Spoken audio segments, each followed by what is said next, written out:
Hello everyone. हम पढ़ रहे थे चैप्टर नंबर 11 द ह्यूमन आई। हम टेक्स्ट बुक क्वेश्चन आंसर्स के शॉर्ट क्वेश्चंस तक पूरे कर चुके थे और अब हमें ई पार्ट मतलब answer the following questions start करना है। तो स्टार्ट करते हैं। फर्स्ट क्वेश्चन है हमारे पास, explain the following parts of the human eye. हमें फॉलोइंग पार्ट्स हमें क्वेश्चन में दे रखे हैं ह्यूमन आई के, हमें उनको एक्सप्लेन करना है। फर्स्ट पार्ट है कॉर्निया। कॉर्निया क्या है भाई? एक ट्रांसपेरेंट लाइट सरफेस जो हमारी आई के आउटर सर्फ मतलब जो हमारी आई के आउटर पार्ट को कवर रखता है, ठीक है। और वो पार्ट जहां से लाइट हमारी आई के अंदर एंटर करती है, a transparent light surface through which the light enters the, ये लाइट में कंफ्यूज होता है ना, ये वाला लाइट मतलब हल्का और ये वाला लाइट मतलब रोशनी। Enters the eye, it acts as a protective layer for eye. ये आई के लिए एक प्रोटेक्टिव लेयर की तरह भी एक्ट करती है। कैसे? ये प्रिवेंट करती है डस्ट पार्टिकल्स को एंटर होने के लिए। Second, iris. आइरिस क्या है? एक डार्क कलर्ड मस्कुलर डायफ्राम। इसका मतलब आप सिंपल मीनिंग समझ सकते हो तो मसल का एक स्ट्रक्चर, एक मसल से बना हुआ structure, responsible for characteristic I colour. Responsible for characteristic I colour मतलब हमने पता है ना कि हमारा हम सबका अलग अलग आई कलर होता है, किसी का ब्लैक होता है, किसी का ब्राउन होता है, किसी किसी का ब्लू भी होता है। तो उसका रीजन आयरिस ही होता है। ये जो डिफरेंट कलर्स होते हैं ये आयरिस की वजह से होते हैं। और इसका जो मेन फंक्शन है वो एडजस्ट द प्यूपिल्स साइज। ये प्यूपिल के साइज को कंट्रोल करता है। प्यूपिल क्या है? प्यूपिल अ होल या फिर एक ओपनिंग हम कह सकते हैं through which light enters the eye. जिस होल से लाइट हमारी आई के अंदर जाती है और कितनी जा रही है ये भी प्यूपिल ही कंट्रोल करता है। Amount of light entering the I is also controlled by प्यूपिल। क्योंकि अगर ज्यादा लाइट जानी है तो प्यूपिल बड़ा हो जाएगा आइरिस के थ्रू, ऑफ कोर्स प्यूपिल बड़ा हो जाएगा, और अगर कम लाइट जानी है तो प्यूपिल छोटा हो जाएगा। डी पार्ट है eye lens. What is an eye lens? Eye lens हमारी आई के अंदर एक कन्वेक्स मिरर जो प्रोटीन से बना होता है, used to converge light rays to focus image on the retina. Simple इसकी डेफिनेशन है, एक प्रोटीन से बना हुआ कन्वेक्स मिरर जो लाइट रेज को कन्वर्ज करने में यूज किया जाता है हमारी आई के अंदर, और एक इमेज जो मतलब ऑब्जेक्ट हमारे सामने है उसकी रियल एंड इन्वर्टेड इमेज बनाता है हमारे रेटिना पे। Next, ciliary muscles. Ciliary muscles adjust the thickness और focal length of the eye lens. Thickness और फोकल लेंथ एक ही बात हो गई, थिकनेस में चेंज आता है तो फोकल लेंथ में भी चेंज आता है।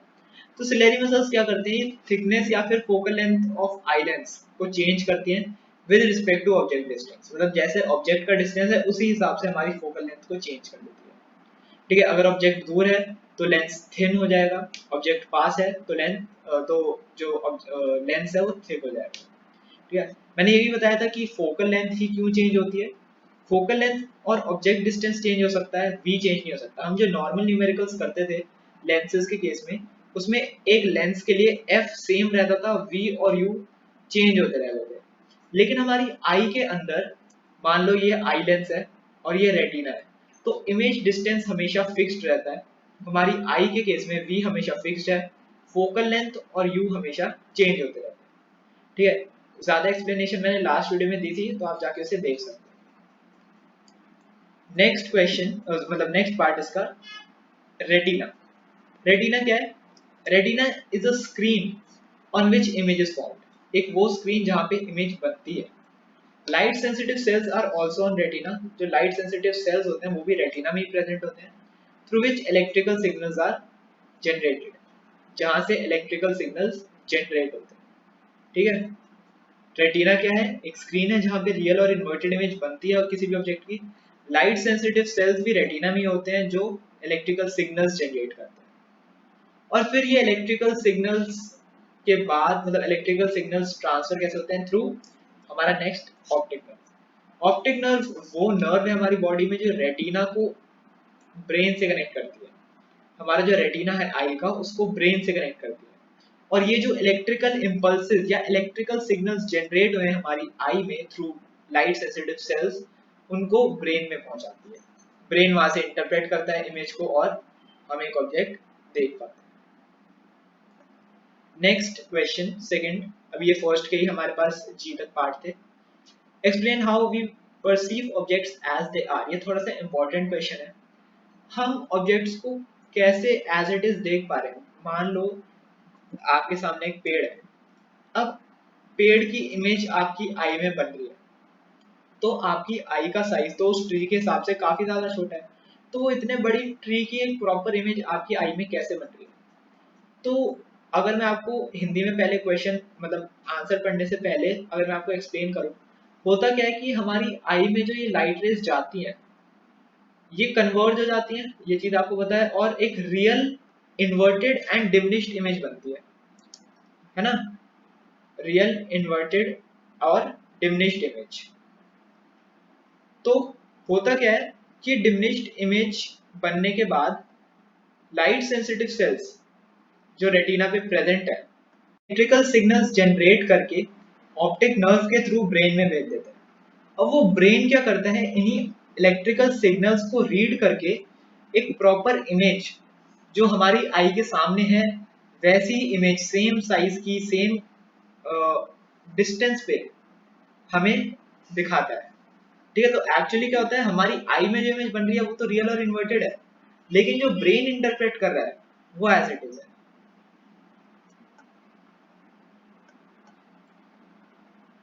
तो अब इसका आंसर देखते हैं। The lens present in our eyes form a real and inverted image. जो आई लेंस प्रेजेंट है हमारी आईज में, वो रियल और इन्वर्टेड इमेज बनाता है।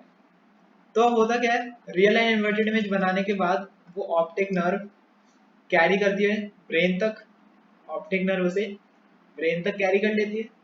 The brain then processes this information. अब ये इंफॉर्मेशन प्रोसेस की जाती है to generate clear and virtual images, ताकि एक क्लियर और वर्चुअल इमेज तैयार हो सके। इससे क्या होता है, हमें वो ऑब्जेक्ट्स जैसे वो हैं उसी फॉर्म में दिखाई देते हैं। ठीक है, नेक्स्ट क्वेश्चन करते हैं। Third question, state any 5 precautions that are necessary या फिर that are needed to take care of our eyes. तो काफी जनरल सा question. First, never look at sun और any other powerful light source directly. कभी sun पे या किसी भी पावरफुल लाइट सोर्स पे डायरेक्टली नहीं देखना चाहिए, जनरल से पॉइंट है। Gently wash eyes with clean water. हमें हमेशा अपनी आईज को मतलब रेगुलर इंटरवल्स पे धोते रहना चाहिए with clean water. Have a regular eye checkup, wear appropriate lenses if required. एक रेगुलर आई चेकअप होना चाहिए, ठीक है। और अगर लेंसेज की जरूरत पड़ती है तो एप्रोप्रिएट पावर के लेंसेज पहनने पड़ते हैं।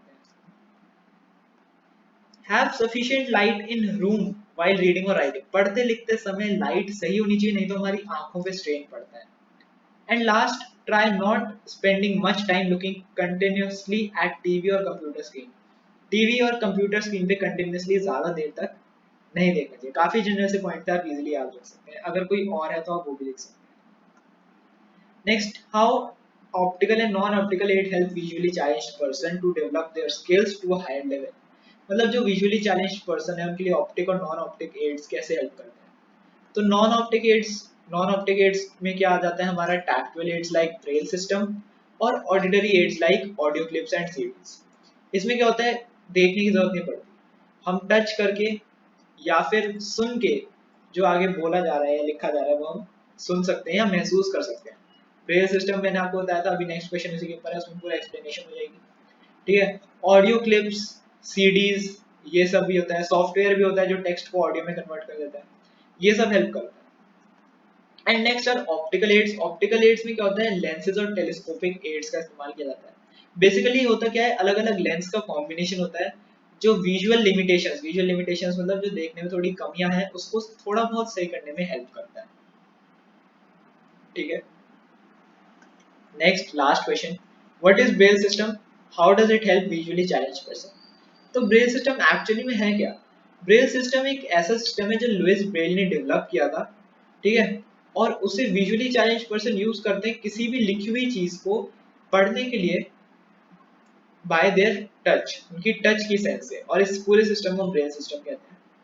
ठीक है, इसमें क्या होता है 63, इसके बारे में थोड़ा बहुत अगर हम बताएं तो इसमें 63 डॉट पैटर्न्स होते हैं जो जब ब्रेल शीट से बनते हैं, ठीक है, ब्रेल शीट स्पेशल तरीके की शीट्स होती हैं जिनपे ये डॉट पैटर्न्स बनाए जाते हैं, और ये हेल्प करते हैं विजुअली चैलेंज पर्सन को to recognise the words by touching, touch करके वर्ड्स को रिकॉग्नाइज कर।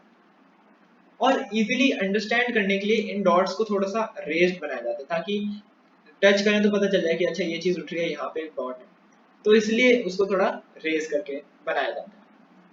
इसी के साथ हमारे चैप्टर 11 ह्यूमन आई के लॉन्ग क्वेश्चन आंसर्स और टेक्स्ट बुक एक्सरसाइज मतलब पूरी खत्म हो चुकी है। अब हम स्टार्ट करेंगे एक्स्ट्रा क्वेश्चंस।